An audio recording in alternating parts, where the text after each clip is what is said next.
very warm welcome to all the distinguished guests and the speakers. It thrills me to announce the launch of this very important knowledge series on ESG, that is environmental, social and governance practices, that is jointly presented to you by National Stock Exchange of India and Buzz on Earth. As India emerges along with the rest of the world from the second wave of the pandemic, it is loud and clear to one and all that resilience is one of the most important pillars of sustainability, especially so in the face of adversity and uncertainty. And we all know that COVID-19 has been one of the most severe adversities faced by humanity in the last several decades. It has left a wake of loss, grief, and pain in its path. The enormous impact of the COVID-19 crisis on people, planet, and profit is crying out loud and asking us to reassess and reset our priorities and goals. Governments, businesses, and investors are striving to understand the source of resilience in last close to 1.5 years now, and how do we build on them to prepare for future crises. So when we talk about ESG, it is not just about, for instance, if we talk about E of the ESG, it is not just about ensuring what kind of water footprint management practices you are taking, or what kind of carbon footprint management you are taking, what energy management practices you are taking, how are you managing your waste. So the strategy should not be just limited to as is situation. It should also be looking into the future, that how it is going to change. What happens if, say, a climatic catastrophe occurs? How are you going to respond to that? Similarly, the S of ESG, it is going to talk about it is not just about how are you going to manage the social equity at your workplace, or the supply chain management that you have. How are you ensuring that equal wages and the gender policies are in place? It is not just limited to as is situation. It is also about responding to what if some sort of breakout happens, some pandemic sort of situation happens. And COVID has already, given us the direct example of how things have changed and how people had to, re-strategize and re-prioritize the things they were working on, whether it is about social equity or environmental practices. So similarly, when we talk about ESG in the current context, this discussion is not going to focus a lot about ESG, because most of the people attending this conference are very much aware and are practitioners in their own rights. But it is going to talk about more in terms of what are the ways in which resilience can be built into the ESG paradigm. So ESG investing, has been shaping how investors have been picking the brands that they will be supporting. Companies, despite generating high profits, have been seen losing prominence and importance over the investment horizon if they have low ESG scores, and thereby have lost, capital flows. ESG measurement is not just going to measure how consistent and how you will be able to adapt it across a wide array of portfolios. It is also going to talk about how are you going to assess your business's capacity in order to effectively recover, effectively adapt, and effectively grow in the face of, future shocks and stresses and changing scenarios. And that is what comprises the R, that is the resilience that needs to be built in. So translating information that we have on various ESG factors, and how do we translate that information into tangible strategy, and how do we put that strategy into implementation, and how are we going to provide opportunities for business leaders to chart out responsive and resilient trajectories. This is what the companies, whether you are an investor or a business, you have to look at. It is also observed that most of the ESG tilted portfolios in the past have outperformed their non-sustainable counterparts. And every market downturn in the past has been a testimony to this. And we have seen that integration of ESG strategies does not require a return trade-off, and it is really going to build important resilient properties that offer investors really high risk-adjusted returns. So coming back to the resilience piece of ESG, we will also want to, mention one more R, which is going to help us define the prospect of ESG beyond sustainability, and that is the R for regeneration. So here in this discussion, we have an extremely, well-versed panel of experts and practitioners who will be talking to you about how ESG can go beyond the current paradigm and take into consideration resilience and move beyond sustainability to regeneration. With this, I would like to welcome you all once again, and would request Mr. Vikram Limaye to deliver his welcome address. Thank you. Thank you, Ms. Chauhan, and good evening, everyone. Distinguished panelists, Ms. Wellen, Mr. Kalia, Ms. Vats, a warm welcome to all for today's webinar on ESG and antidote to adversity. Concept of ESG has gained prominence in recent years because of the heightened level of awareness and commitment from corporates and the rise in ESG investments globally. From an investor's perspective, ESG initiatives have now become key factors in determining the long-term value proposition for corporates, in addition to traditional financial metrics. According to a recent study by Bloomberg, the global ESG assets under management is expected to touch US dollars 53 trillion, accounting for nearly a third of the total global assets under management. ESG ETFs alone are expected to attract US dollars 1 trillion inflows by the year 2025.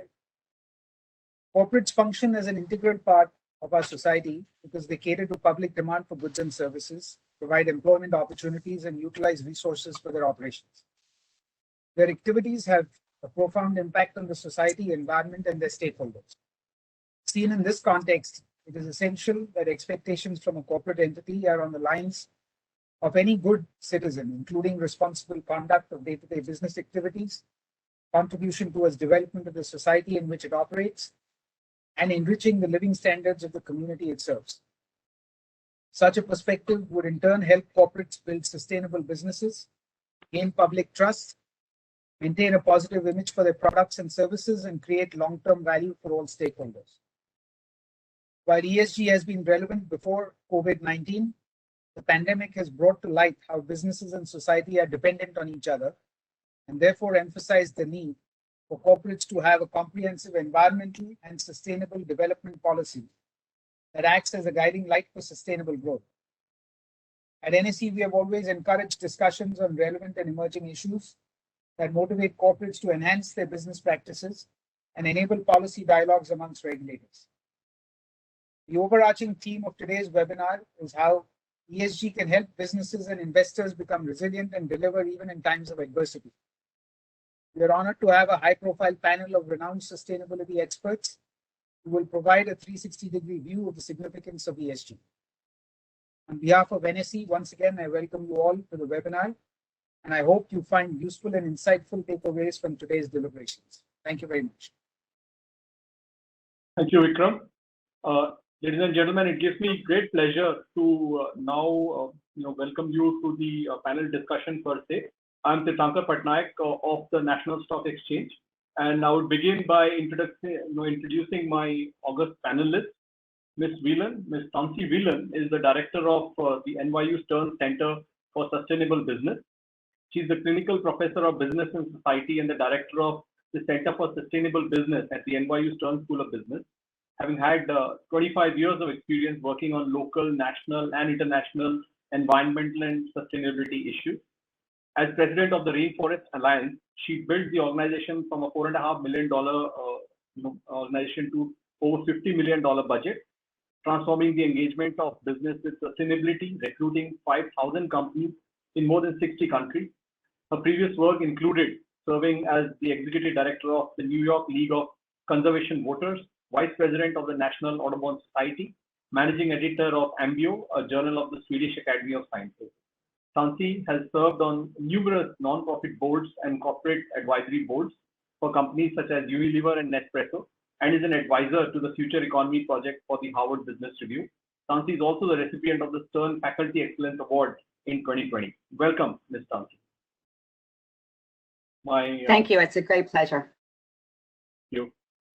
My second panelist is Mr. Chaitanya Kalia. He's a partner and national leader of climate change and sustainability at Ernst & Young India. Chaitanya is the climate change and sustainability service leader for EY in India. He specializes in providing advisory and assurance services related to sustainability, non-financial reporting, climate change and energy, outcomes measurement, and environment, health and safety. He has over 23 years of experience, out of which 20 years have been with Ernst & Young. He has been instrumental in developing the CCASS service while advising clients and governments alike on the complex issues of environmental management and sustainability. Chaitanya holds a bachelor's degree in civil engineering and a master's degree in hydroinformatics from the UNESCO IHE Delft Institute for Water Education, Netherlands.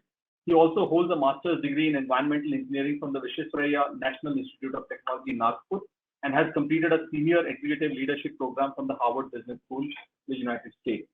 We have another panelist. We are waiting for her to join. Let me do the introduction right now, so we will not, so we can get into the discussion immediately. We're waiting for Ms. Diksha Vatt, who's the Chief Sustainability Officer at Aditya Birla Group. So, ladies and gentlemen, when we have her on the panel, then I can take some time off to introduce her as well. Let me begin straight by asking Ms. Whelan about the first question on the panel. So, Tansi, ESG has a hidden metric, R for resilience, as Gayatri just mentioned. The question to you would be, how has R demonstrated itself in companies through the pandemic, and has it proven without a doubt that companies with a strong R factor are risk managed more effectively? Thank you. And again, I want to congratulate NSE and Buzz on Earth for hosting these series of talks, and it's a pleasure to be with you all today.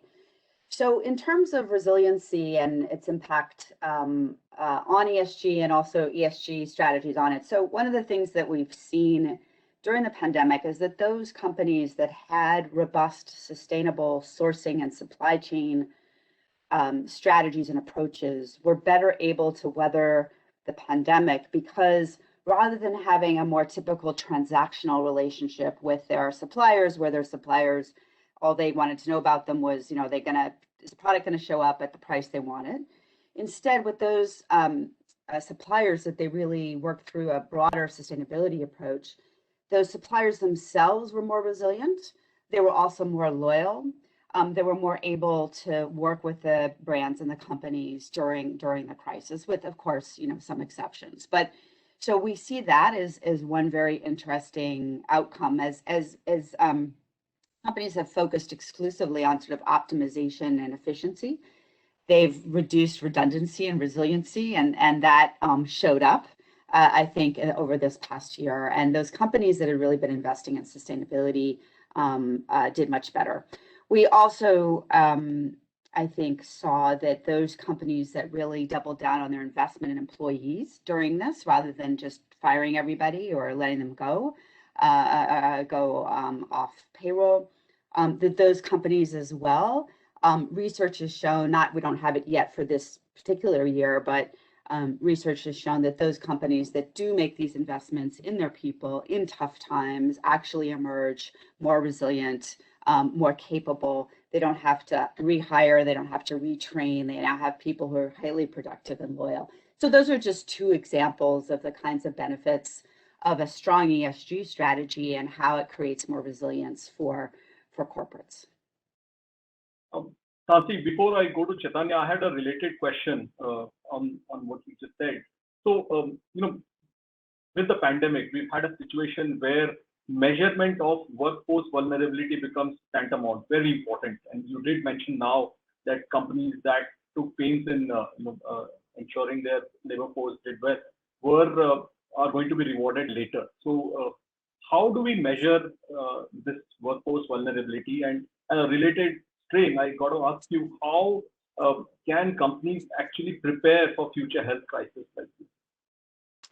So I'll point to Unilever as an example. I know Unilever is quite present in India, as well as globally. And so during the crisis, so they've long had, for 10 years, their Unilever Sustainable Living Plan, where they've really embedded sustainability core to their business strategy. That's created a lot of benefits for them. Amongst others, they have they're one of the most sought after employers on LinkedIn. During COVID, they made a commitment to continue to pay their workers, but also their contractors, which is not something that many companies do. And also, they were concerned about the small players in their supply chain, their small suppliers, many of whom are in India and elsewhere, women who have small businesses who sell Unilever products, et cetera. So they explicitly put out money off of their balance sheets to be able to support those small suppliers during this crisis time. So again, I mean, it's good business as well as good for people, because those now small suppliers will still be in business and still be able to sell those products for Unilever as a result of the support they got from the company. So, I think that kind of approach where you're really embedding this work and identifying where your vulnerabilities are and supporting those people who are vulnerable. And Unilever early this year made a commitment that they are going to ensure that everybody in their supply chain will be paid a living wage. And that is a key issue, key area of vulnerability for many global supply chains, is that many people are not being paid a living wage. So any kind of crisis like we've had will completely throw them out of the ability to put food on the table for their kids, create major societal issues, as well as no longer be able to work for the companies that are supplying Unilever. So again, really important from a economic, strategic perspective, but also good business for Unilever. Thank you, Tansi. I have a segue question, but I'm very happy to note, ladies and gentlemen, that we have been joined by our fourth panelist, Ms. Diksha Vats from the Aditya Birla Group. Allow me to introduce her, please. So, Diksha, can you hear us? Hello, Diksha, can you hear us? Yes, I can. I'm so sorry. I've been struggling to connect. It refused to start on my computer, and I've finally joined on my phone. My sincere apologies. For last 20 minutes, I've been trying to get. So no problem at all. No problem at all. Welcome. So, Ms. Diksha Vats is a sustainability professional with over 27 years of work experience in consulting and corporate setups. She's currently the Chief Sustainability Officer, as I said, for the Aditya Birla Group, where she drives the sustainable business transformation agenda across all its locations on strategic, operational, communication, and advocacy aspects of sustainability. Before this role at ABG, she led the sustainability agenda at the group's flagship metals and mining business, Hindalco Industries Limited. At Hindalco, she worked across geography, functions, and aspects towards mainstreaming sustainability in the business. This was a follow-up to her role where she led the environmental sustainability agenda at the Aditya Birla Group on topics of climate change, energy transition, water, waste emissions, and biodiversity. Before the Aditya Birla Group, Diksha has also led the sustainability and climate change practice at PwC at their Mumbai office for over 8 years. Welcome, Diksha. So my segue question to Tansi's comment was, what happens to investors, Tansi? And this is a question for Diksha and Chaitanya as well. So we heard how Unilever was able to manage its workforce, considering workforce vulnerability to be a key point, and how it probably helps the company over the long term. What happens, however, when we look at this this chain of events from an investor's perspective? How much can an investor sacrifice, or how willing are investors, institutional investors, willing to sacrifice short-term gains for long-term gains? So this trade-off is something that we all come across in the discussion on ESG. So I will start with Chaitanya here. Chaitanya, please. Thanks, Tirthankar, and thanks, NSE, for inviting me. Hello, Tansi, and hi, Diksha. Good to meet you again here. I guess this question has kind of, with the example that we see, is losing its, sorry to say, Tirthankar, but some relevance, because ESG is becoming more and more, base or hygiene factor, and most of the companies, they recognize this. There has been some, and we just saw, in the beginning, the data was thrown that about 53 trillion US dollar asset under management is flowing through the ESG way, which is kind of establishing the fact that, from my perspective, that ESG is getting more and more for the investor as a base thing. I mean, if a organization is not following ESG related practices, sustainability related practices, then probably there is going to be a large part of the investor, large part of the capital, it is not going to be available to them,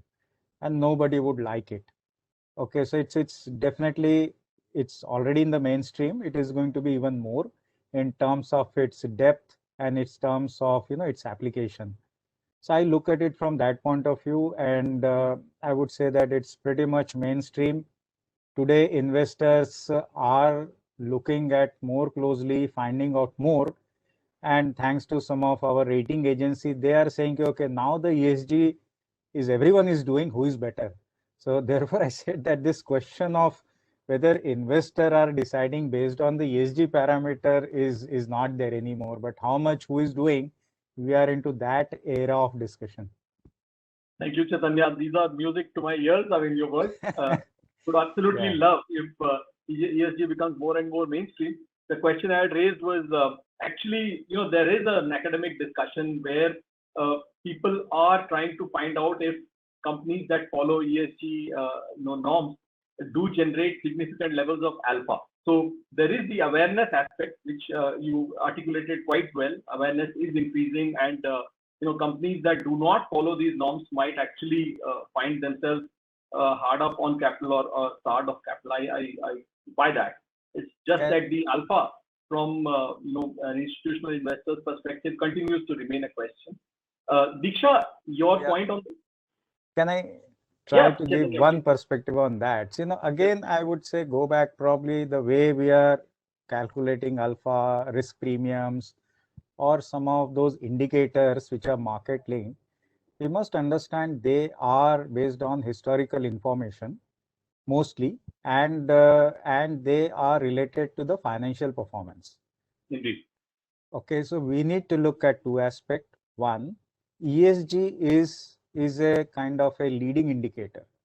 It is mostly investors are looking at how a company is going to perform. So it's first of all, it's a leading indicator. Second is we have not yet calculated alpha for ESG parameters. Okay, so it's kind of going to be a little bit of mismatch unless someone comes up, and there are, of course, I agree, thought process going around that. But the way we are calculating the investment parameter based on the financial indicators, that needs to change. That's what I wanted to add. No, that's a very fair point. That's a very fair point. Diksha, I wanted to ask another question, linked to this as well. So if companies are turning more and more ESG compliant, and you've been at Aditya Birla Group, helping these aspects for a while, how long before a company can say I'm ESG compliant? How long before it sends that signal? So thank you for that question, and thank you, NSE, for this opportunity, and also Gayatri. So I don't know, Tirthankar, if I understand your question, are you saying can you choose to be not compliant? Which Chaitanya has answered, you there's no choice anymore. No. I was merely wanting to understand a stage wherein a company can say, yes, we are ESG compliant. I think it's an ongoing journey because I don't think it is about, ESG is not about compliance. ESG is now come as a currency to talk about assessing whether this company is going to be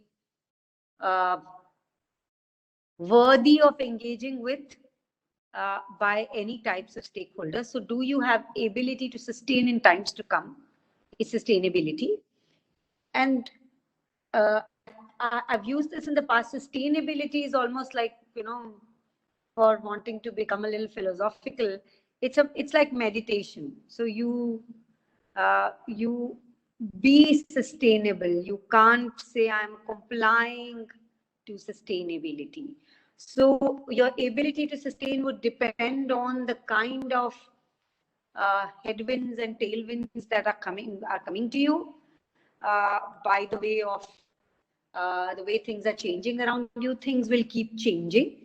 So how you're keeping pace, how you are building that resilience in the way you operate, that you keep up or stay ahead of the trends that you're seeing, whether it's in environment, whether it's geopolitical megatrend, it's technological megatrends. So it is all of that. And I hope that answers your question. So we don't look at it as saying, am I ESG compliant or not? Compliance is to regulations. So we are compliant to regulation. Are we building or transforming ourselves to be organizations which are fit for future? It's an ongoing work because future is always out there. It is that. No, I mean, that's the point very well made. It's not a stage, it's basically a process, and companies go through that process, of becoming more and more, bringing ESG into their thought process. And I agree with your sense of ESG as becoming, something to be like meditation. However, if one looks at measurement, there are hard metrics that are available for corporate performance measurement, and they have been around for a fairly long while. We had Chaitanya tell us how the relevant metrics for ESG performance are still in the process, and people are building those. So I would, sort of try and get all your thoughts, and Tansi's thoughts, Chaitanya's and Diksha's yours, on how do we go about measurement of the the movement into ESG of a company. And let me just put it this way. There are several rating agencies. Chaitanya mentioned that, and the methodologies of measuring ESG performance or ESG compliance are also very, very different. So there's one point that Diksha you made, that we meet up to regulatory requirements. That point is well taken. But how do companies differentiate themselves in terms of their ESG behavior? This is something that differs across sectors. I can give you an example where an IT services company it can do very well in corporate governance. It can do quite well in terms of its social support. And then there is a metals company, which or a mining company, which might do well if it tries to do very well on containing the environmental damage that it does by its core business activity. So we have this fundamental problem of measurement of ESG performance. I'd just like to hear your views on this. Thank you. And before I answer that question, there's some research that we've done that might shed some light on your early questions. So I'm just going to address that briefly. So we just looked at the last 5 years, 1,200 academic articles, looking at any article that covered the correlation between ESG performance and financial performance. We divided that analysis between articles that looked, and these were all peer-reviewed, top-level articles. We looked at corporate and we looked at investor. On the corporate side, we found that 56% demonstrated an outperformance. In other words, better ESG performance meant better corporate financial performance. There was less than, 4% of the studies that demonstrated a negative correlation. On the investor side, we saw 33% of the studies found alpha, and about 26% found that performed as similar to conventional. I think about 14% found a negative correlation. One of the challenges in looking at investment related data is, in addition to what we're going to talk about in a minute, which is the quality of the data, the strategy that is used is also very unclear. You're going to have different returns associated with concessionary impact investing versus impact investing that's thematic versus ESG integration versus negative screens. And oftentimes all those different strategies are mixed, are muddled. And in addition, a lot of times the investors don't always share, so what does ESG integration mean? Are you focusing only in the top 5% in their ESG category? Or are you focusing on those that have made commitments and that maybe their performance will improve as they invest in sustainability? So there's a lot of questions that we don't currently have the answers to in terms of better understanding this. The other area that we've seen is on the corporate side, we've developed a methodology called ROSI, Return on Sustainability Investment, where we've seen that better corporate sustainability embedded, not compliance, as we heard from Diksha, but really part of your strategy to address opportunities and risks, really drives better innovation, more operational efficiency, risk mitigation, employee engagement, supplier loyalty. In other words, it's the next wave of total quality management, right? So when you're working with a company who has a really good, strong embedded sustainability strategy, they are more likely to be better managed, which means better performance, right? So just to sort of tackle that. On your, and then I'll just be very brief because I'm sure my colleagues will have more on the data question, the rater question. We have the challenge of companies using different standards to determine what metrics we use. We have the challenge of many of them just doing the tick the box and reporting to whatever is being asked, as opposed to it being part of their strategy and really doubling down on it. Also, the disclosure standards are not performance standards, they're process standards. So if you look at a process metric, it doesn't necessarily mean your performance improves. So there's a series of challenges around understanding the actual outcome of the company's performance that isn't currently all that well reflected in the data collection, the standards, and the ratings. In addition, with the rating agencies, as you know, they all have their own IP, and a lot of that is black box. So everything, a particular company can be rated very differently. So there's just a series of challenges. We're seeing the different standards begin to come together. We're seeing the data providers begin to consolidate. We're seeing regulators, like in this country, the SEC is now getting much more involved in this and sort of wants to develop a standard for how you define these things. So and the EU obviously is taking a very strong position on this. So I do think we'll see some shaking out. Thank you, Tansi. Perspectives on India, Chaitanya?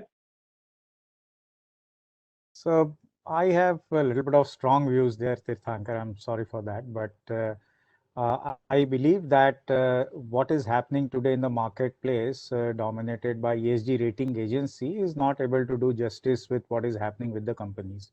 That's my view. For example, if you are looking at the risk premium based on the market, so what is the risk appetite against the baseline? The problem here is our baseline itself is problematic in some sense, because suppose we say that there is a risk-free premium. So the cohort of the companies today in a normal financial performance risk-free premium, if you look at it, they will not even meet the ESG requirement. Okay, so some of them may not be following, but in today's parlance, they will be part of the cohort of, okay, this is what is I'm getting risk-free premium. So what is my risk appetite? Those kind of equations, Tansy talked about, those alphas and betas get created. And that's something probably we need to look at for, I'm just taking the analogy forward, something like a theta, which represents a different set of rules. Unless we look at them, and which are in some sense long term, so they may not be immediately, we are looking at a quarterly return or annually return, then that becomes slightly problematic to derive.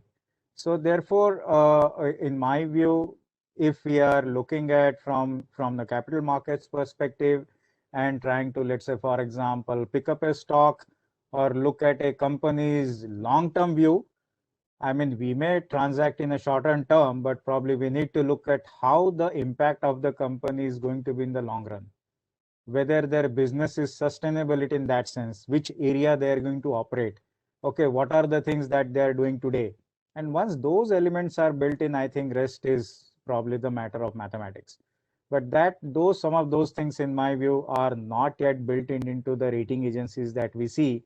And that's for this, the answer to the simple question, how do I integrate ESG into my portfolio of companies, and how do I earn a better return from this portfolio with my understanding of ESG, will not evolve.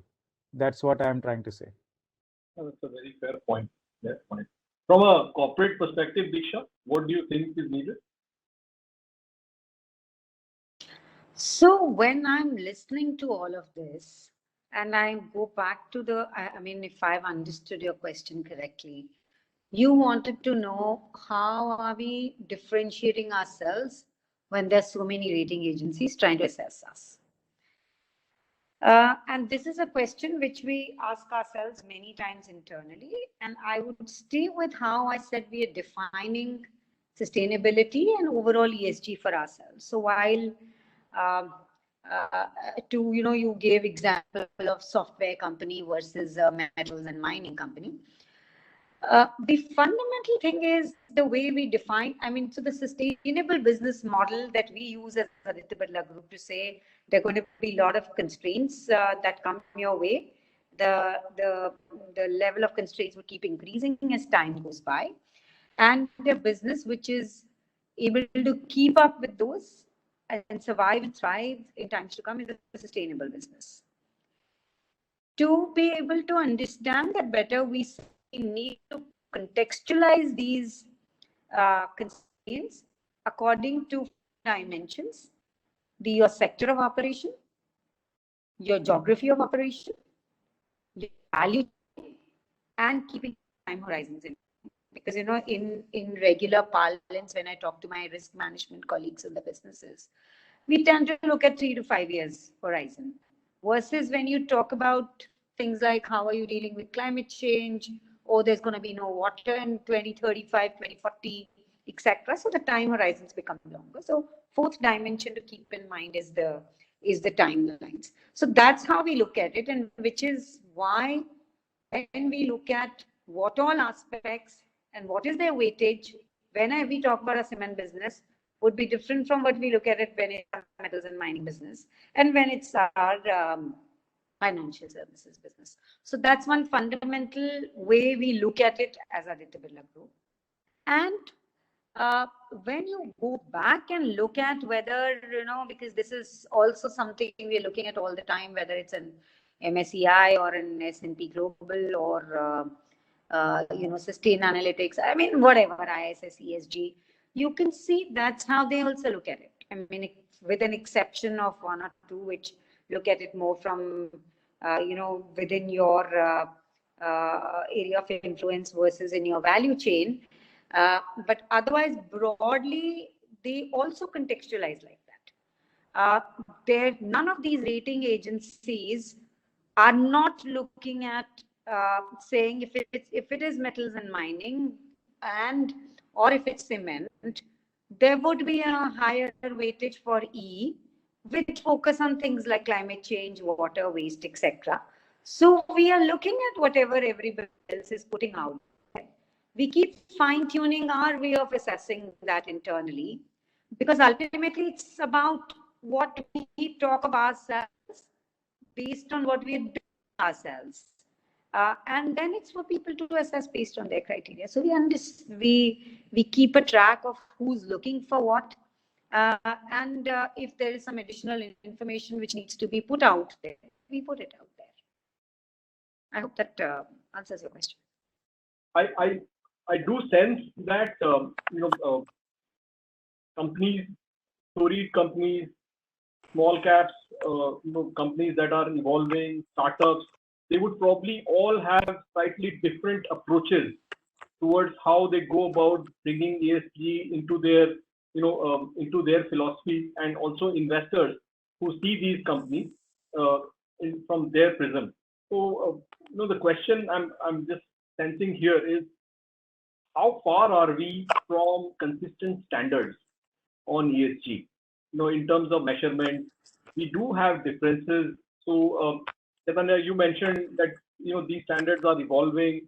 Shanti, you mentioned how there is research that shows that these companies or companies that follow an ESG mandate do create a difference. That point is, I think, brought out very clearly. And Disha, you pointed out how depending on the challenge, it's either a 3 to 5 year kind of view or a longer term view, but to make it more mainstream, to bring it into something that companies do without having a regulatory push, don't you think all of you would need some standardization of measurement? And where are we on that front? How are we going towards creating consistent standards? Shanti, if you could, please. Yeah, so there's two types of standards, right? One are the reporting and disclosure standards, and the others are the impact outcome standards. On the reporting and disclosure standards, we have the IFRS in the EU saying they're going to develop a global standard in the same way they've developed a financial standard. In the United States, we have the Sustainable Accounting Standards Board, which has been used, globally, though it's, still limited uptake. We also have the Global Reporting Initiative, which also has been used globally. And then we have carbon, sort of specific standards such as the Task Force on Climate Change related financial disclosure. What we're seeing is those different standards talking about harmonizing. So at the World Economic Forum earlier in the year, a number of the different standards announced they were working together on how to harmonize the standards. We have the IFRS saying they would work with SASB and TCFD and others to harmonize what they put out. We also have the SEC saying they're going to be developing a standard based on these other standards around their regulatory perspective on this. And the EU has issued a taxonomy around sustainable finance and sustainability, where they're also trying to wrestle with these sets of questions. So I do think over the next 5 years, we'll see a lot more harmonization and coming together around these reporting and disclosure standards. But as I mentioned earlier, a reporting and disclosure standard isn't the same as an impact standard. And also, what I think is important, I think Diksha was getting at this, a company shouldn't be reporting just to report, right? It has its business strategy. Its business strategy is its business strategy. Then it reports out of its business strategy on the financial metrics that are expected of it to international standards. It should be the same for its ESG sustainability strategy as part of its business strategy. It is its strategy based on its own assessment. It reports out against international standards to those metrics, but it shouldn't be expected to report to 150 different metrics that have nothing to do with what its core strategy is. And nor should it be doing that, because that's not a good use of its time. And in addition, we've seen really good research that shows when companies try to manage a whole bunch of immaterial ESG issues, it reduces their financial performance as opposed to focusing on what's really material for them. So, that's just a few insights, and I'm sure my colleagues have additional thoughts to offer. Thanks, Santi. Chaitanya? So I completely agree that both parts are right, in the sense there are so many indicator based the frameworks which are available, and they have also evolved over the years, and Tansy explained them. So that's what is happening, and I agree that there will be convergence and more understanding of what is working, how it is working. Plus India, we are going to see for top 1000 listed entity, they are going to use this framework of business responsibility and sustainability reporting. So once more such data information comes in, I think there will be discipline around organization to look at it, disclose, monitor it, get it assured, etc., etc. I think that will give a complete new set of performance matrices for market to look at, for investor to look at, just beyond ESG rating agencies. It will be available. Anyone can open and read annual report or make their own inferences. I think that is something, the wealth of information which will be available will be far more. That's definitely a considerably positive sign for any investor to look at and make a sense out of it. And no one has this answer than Tirthankar, that what sense I should make, because if anyone can crack that, then he would be what I'm saying. So I think that will slowly evolve. But I think I'm very happy in the sense that at least this wealth of information would be now available for people to look at it, analyze and make more sense out of the company's performance, just going beyond the financial numbers. Don't you think that's really great? I agree, Chaitanya.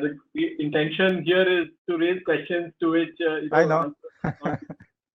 But Diksha, your perspective, please. Wouldn't it be easy if there were easy standards? I think there are too many standards right now, because it is what is important is I mean, so there's no dearth of standards, and I completely agree with the, I mean, Tansi put it very well that, what do we need the standard for? I think right now what is needed is that level of awareness, building on Chaitanya's point that what are we looking for? Are we looking for standards, or are we looking to understand what do we want to know more about what this company is doing and could be doing better? Because what happens is, I think we tend to go a lot more, and that's my, I think sustainability people tend to do it to themselves, is to beat themselves up a lot more. I think it's very important to tell positive stories and to look for how far we've come and ask those right questions in terms of what is it that you would like to know more. So therefore, building that understanding across the key stakeholders is the need, and not the need to create more. Because people tend to go a lot more behind standards because it's an easy thing to do, saying, here I made another standard because the previous one was no good. That just creates more confusion and exasperation. So I think to go after saying, I mean, getting that better understanding, getting to, do you understand yourself? And,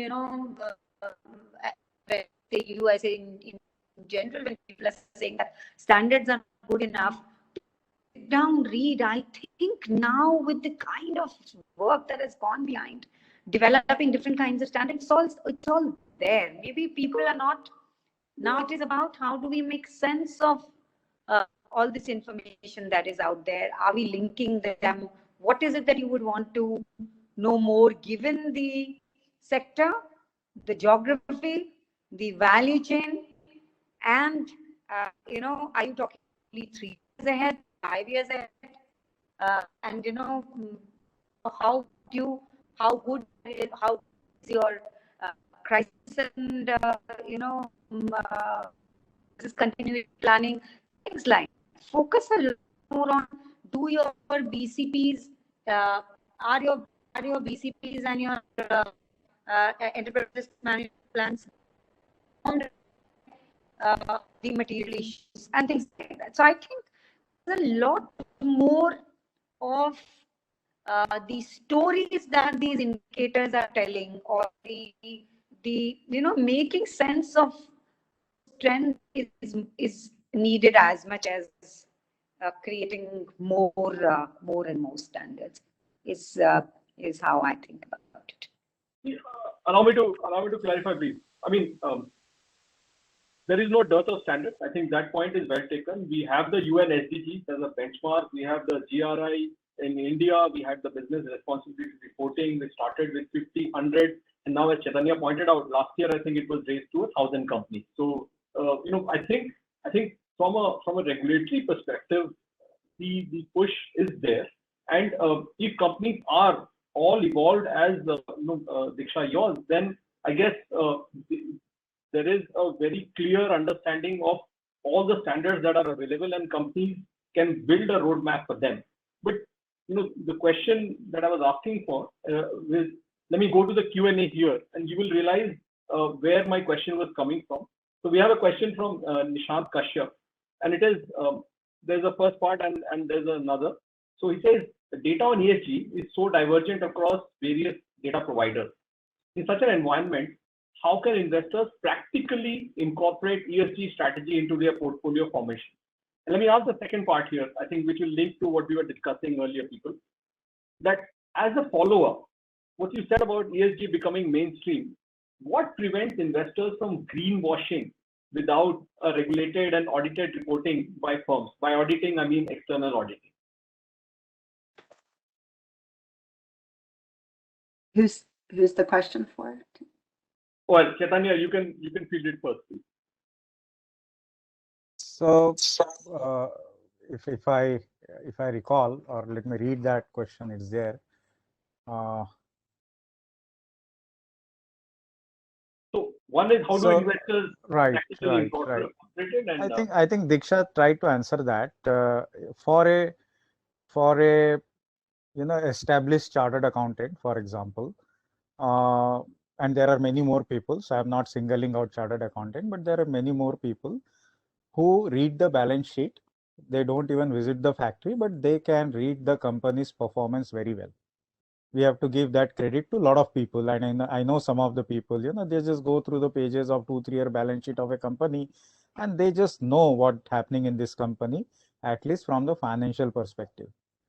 So you have to believe that there are some people, probably like Tennessee and Diksha and many more, who understand this subject. And once they read this information, which is coming up through different framework, whether it is GRI or SASB or any other, it is fairly okay to make some sense how companies' ESG performance is.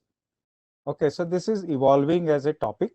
What is not sometime happening is this financial performance and non-financial performance, how they talk to each other cohesively, that part is missing. And therefore, I'm also, seeing this is the trend in last 4 or 5 years happening.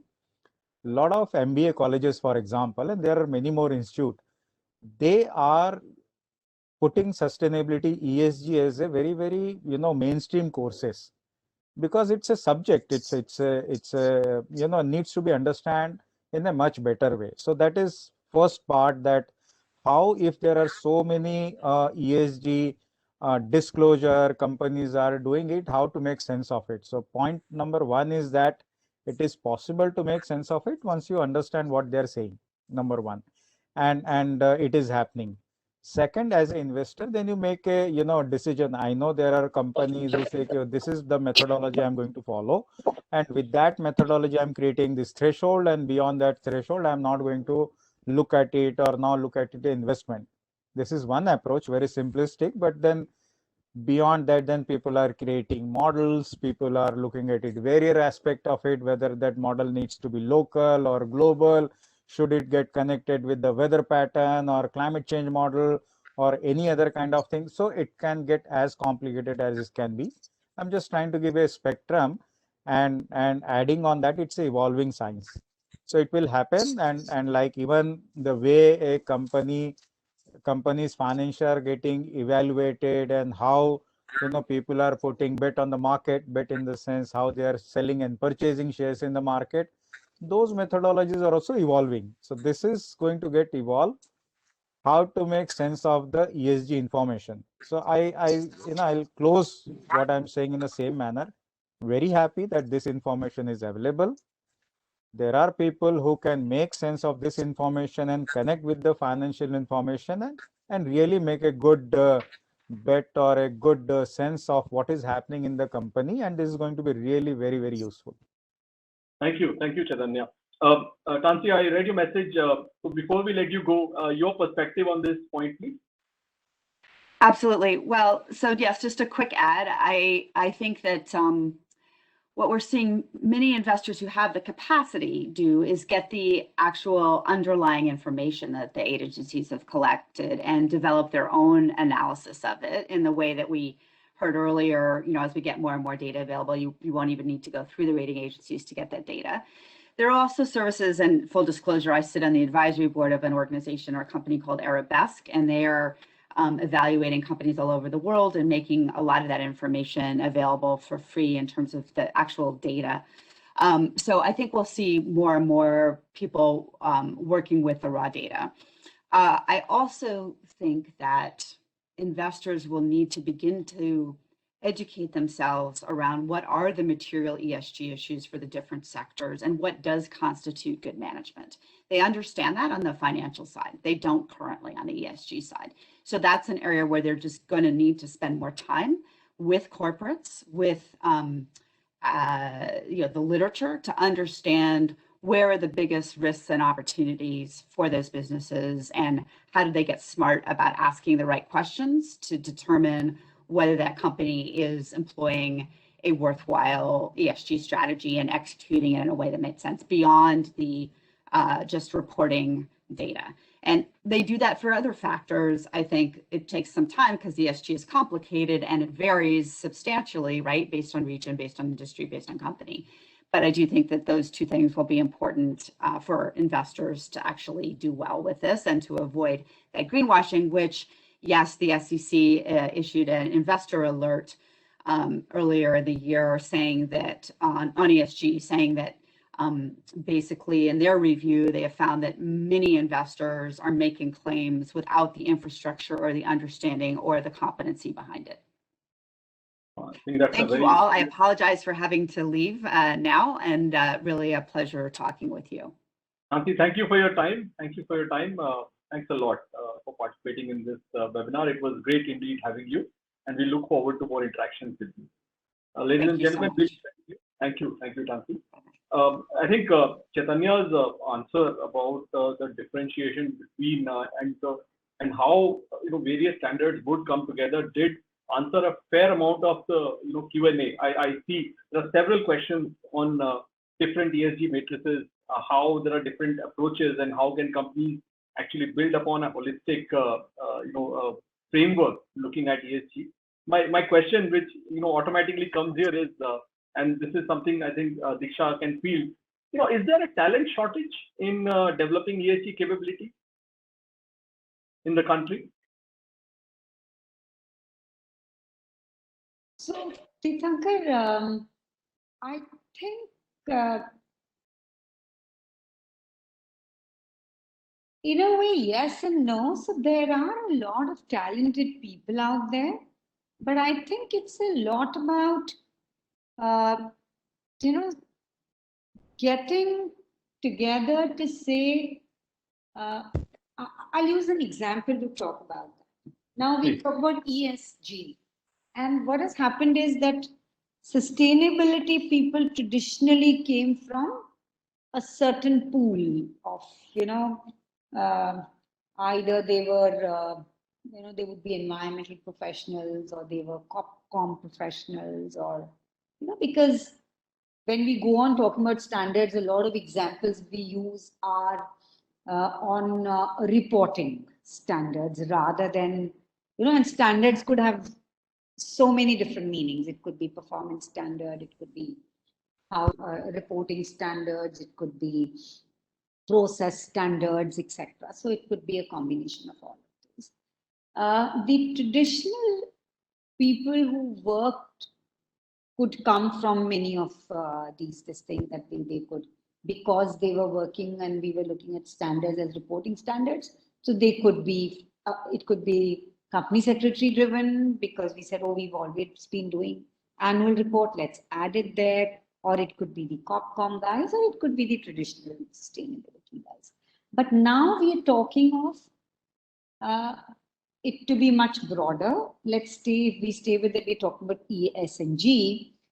E could come from, the knowledge of E would come from those traditional environmental things, but I mean, with a little more training maybe, because climate change is or biodiversity are two very different fields. So maybe people who understand how to do, the whole decarbonization strategizing may not understand what it means for business to work in biodiversity, or how they think of their land use. So, but then it's a set of experts that you would work. But when you talk about S is about how do you deal with, treat, listen to, and kind of tweak your business strategy and the way you run your business on understanding the expectations and requirements of people. Those people could be employees, those people could be communities, those people could be suppliers. Traditionally, suppliers would be the problem of chief procurement officer, or the domain of chief procurement officer. Right. The community thing would be saying, oh, it's the CSR guy's role. Employees is HR's role. But now we are saying it all needs to come together. So I think it's a lot about a collaborative way of working, and on every side, on corporate side, to say if I have to tell a cohesive narrative, if I have to put out a cohesive narrative on how we talk about our performance in times to come on ESG, then everybody needs to come together. You know, when I am putting my sustainability report out there, which is the main source of information for people to evaluate us, that how we are doing, then the sustainability report needs to have inputs, eyes and ears, both of all key stakeholders inside as well. So, you know, the CHRO needs to be in there, the chief procurement officer, the strategy officer, the company secretary, the legal head, the logistics head. So that is what is missing. I don't think, you know, because just when people say, oh, talent, and let's get sustainability people, sustainability is, I'm going to repeat, is not a thing to do. You don't do sustainability. You become sustainable, and you can't become sustainable alone. Everybody has to come together. So this collaborative way of working, and it's being owned by everyone together. Of course, the chief sustainability officer would hold the narrative and say, this is how everybody would need to, you know, this is what people are asking, this is what we are seeing, and therefore, guys, let's do all of this together. Is the sustainability team's role. But everybody needs to be able to think through and do that extra in their line of work. So I think that's what, and this I'm talking from corporate perspective. So whoever is evaluating also needs to understand that it is that whole cohesive story with multiple stakeholders. So if investors are looking and understand if the what you're reading there, does it look that the head of CSR and head of HR and head of procurement and have had their other views coming out, that the experts of that field have written it, and not just this one specific team. So I would leave it at that. No, very fair point, Diksha. I have time for another couple more questions, but one question to either of you. Given this approach that Diksha pointed out, Chaitanya and Diksha both, now for you, how equipped are company boards in India in 2021 to drive this change? Chaitanya? So, basis some of the interaction as an organization, we do some of the discussion with boards as well as, people, when I do some of the projects, interact with them. I would say they are very much aware of it. They are educated, they understand it. And since the task is large, and my interaction mostly with the say top 200, 300 Indian companies, since the task is large, how to penetrate to the last person in the organization, I think that's where a little bit of struggle is. In terms of making it DNA of the organization, that's where the struggle is, even for the board. That's where I think their question is, yes, I understand, this room people understand, but do we know that everywhere in the organization understand? I think that's where the struggle is, because this is becoming such a mainstream item. It is almost every day, every time in the newspaper or wherever, even the subject matter, whether it is a Harvard Business Review, or this topic is getting picked up all the time, every time, and board are well informed. They know about it, they read it, they understand the implication. The question probably, I would say, their struggle is how to maneuver entire organization to follow these ESG practices. I think that's what my view is. I think it's heartening to note, Chaitanya, one of the audiences commented, as Chaitanya Shah mentioned, I read, IIM Lucknow now runs a 2-year full-time MBA program with specialization in sustainable management, ESG, climate finance, disclosures, and those are a part of this course. The students go on and take the post of ESG analyst, sustainable consultants, and so forth. It's very heartening to know this. Definitely. I have a There yes, was please. one question which you asked, and when I'm looking at, I forgot to answer that. Please. Was about the greenwashing and assurance, right? So I am also part of it. Therefore, I wanted to mention is Institute of Chartered Accountants of India. They have created one chapter. I call it a chapter, but it is full-fledged. One of their wings. It is Sustainability Reporting Standard Board. So, and they are working very closely with SEBI and Government of India, different departments, and trying to work together how, even if required tomorrow, we need to audit and assure non-financial performance, non-financial information, how to go about it.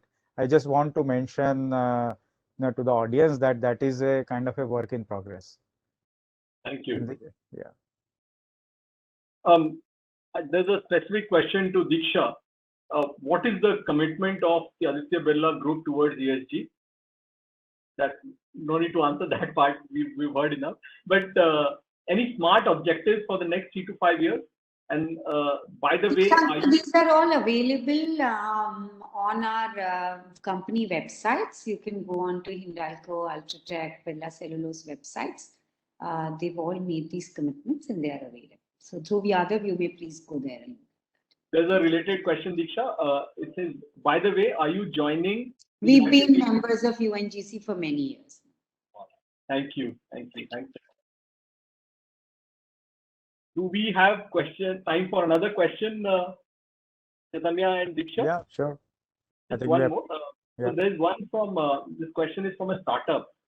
It says, as a startup in e-waste management, we find it difficult to raise funds. Is it not that green financing looks at impact more than return? Also, are corporates looking for immediate benefits of onboarding our platform and not long-term benefits? I can respond on the subject. I cannot respond on behalf of the corporate, but I am a firm believer of, startup ecosystem, because a lot of things on the ESG required innovation and smart thinking. So I'm absolutely firm believer, and startup ecosystem is definitely going to make a lot of change.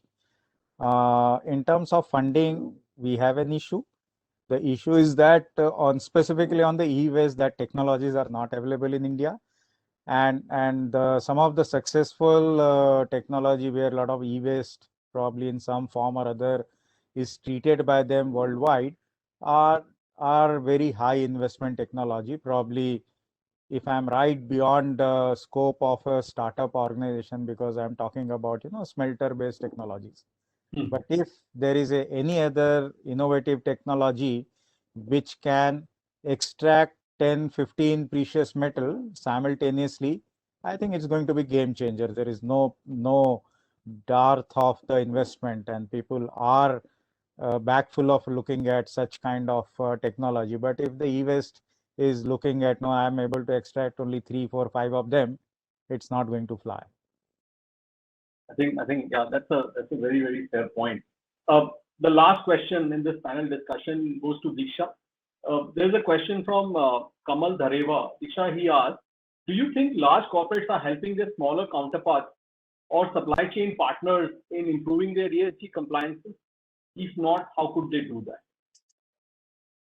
So to that, what I have to say is it's a very symbiotic relationship. We cannot, there are many things that when the larger corporates rely on, whether it's on the supply side or many times, many of our businesses, for example, are B2B businesses.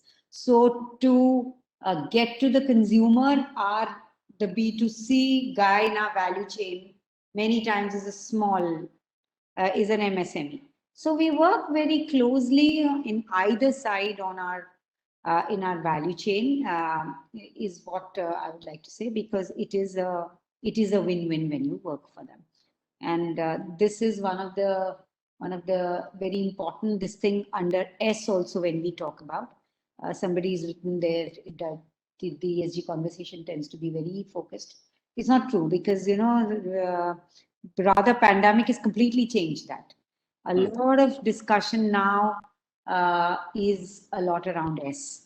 And supplier, as I explained earlier, that S is about people, whether it's employees, whether it's supplier contractors or the community.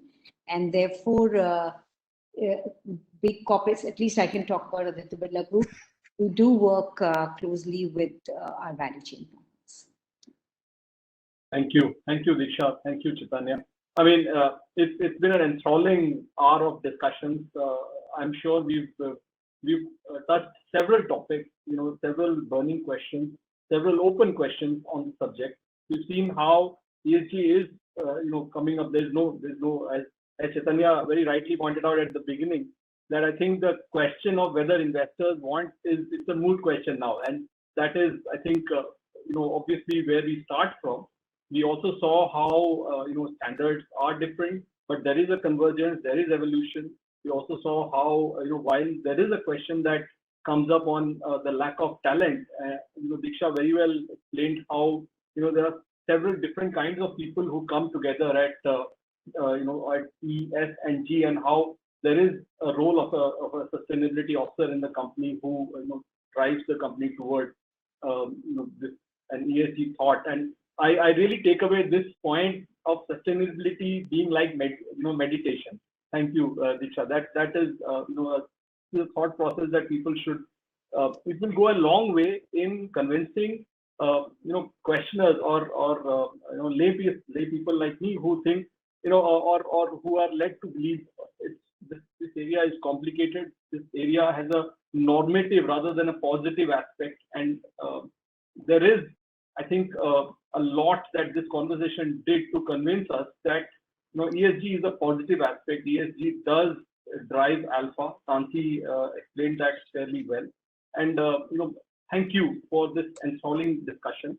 I would now lead to Gayatri. Gayatri, could you please give the vote of thanks? This has been very nice. Thank you to the esteemed panelists. Thanks Diksha, thank you Chaitanya, and thanks Tansi, and thank you Tirthankar for such a wonderful moderation. It was really very interesting, and I see the number of questions, online and offline both. It's really interesting to see the kind of engagement we are able to drive through these conversations, and that is the whole intent of having a conversation and these knowledge session series. So just for the information of the audiences as well as the speakers, we want to share that NSE and Buzz on Earth, we are going to have this ongoing knowledge series, and the idea is to build upon the information, the best practices, the existing paradigms, the new visions and methodologies that have been adapted. So we are just going to bring that all together, and this will serve as a larger repository for information as well as reference for the larger ecosystem. So we are trying to help the ecosystem through this series, and we welcome all the inputs from the people in the audiences as well as in the panel to help us build on this noble mission. So thank you once again, everyone. Thank you. Thanks, everyone. Thank you so much. Thank you. Thank you for the opportunity. See you. Bye. Thank you. Thank you, Tirthankar. Thank you. Thanks, Diksha. Bye-bye. I should say thanks to our marketing team as well. They have done a sterling job. Exactly. Excellent work. Thank you. Thanks, everyone. Thank you, everyone. Bye-bye.